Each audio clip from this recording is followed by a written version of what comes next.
తెంచుకుంటే తెగిపోతుందా దేవుడు వేసిన బంధం? తెలుసుకో నీ జీవిత గమ్యం, పెంచుకోమానుబంధం. 7 అడుగులు నడిచిన వాడే 7 జన్మలు తోడుంటాడు. భర్తగా నిన్ను భరించువాడే బ్రతుకు దీపం వెలిగిస్తాడు.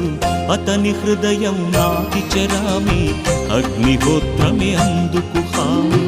అతని హృదయం నాటి చరామి, అగ్నిహోత్రమే అందుకు హామీ. తెంచుకుంటే తెగిపోతుందా దేవుడు వేసిన బంధం?